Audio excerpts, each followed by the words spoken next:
the arms open wide. The idea for the sequel was actually an accident. One of the actresses went to the cinema and saw Adulthood, and when she came out, she got mobbed by all the kids, and she got a bit excited, and they were saying, "What's gonna happen? What's gonna happen? Is that guy dead?" And she was like, "Yeah, and you know, I'm gonna have my baby, and this, that, and the other."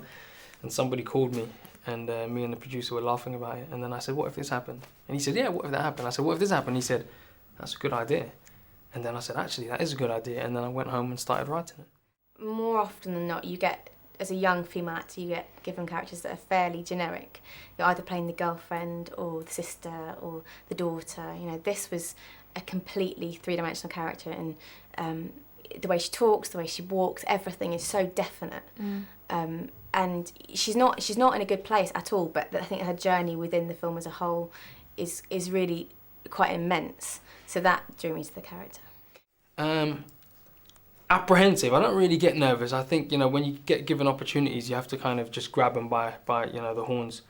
And but it was definitely something that, you know, I had to pause for a second and think, wow, is this something I can do? But it was the film company's idea, not mine. So they obviously thought I was ready, and I had to do a test shoot, which I did and passed, and then they all approved it. So I'm Mr. Director, action cut.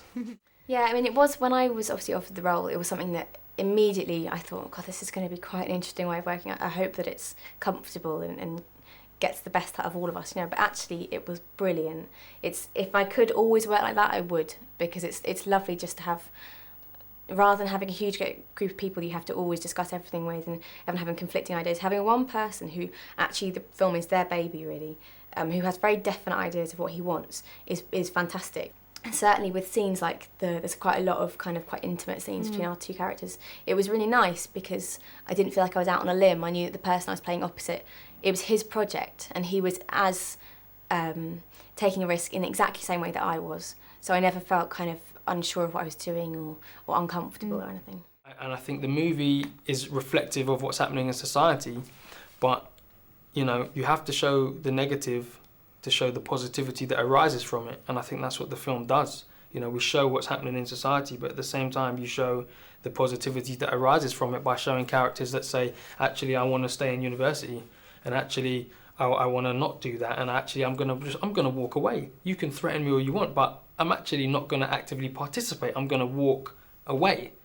And I think that hopefully people will take away that message and see that the film's about making choices. And, you know, while I think young people have been demonized wrongly, there are some people that need to take stock of what they're doing and make a choice to actually stop what they're doing and do something more positive. I can give you 4. Yeah, perfect. Is that all right? Yeah, it's Pulp fine. Fiction.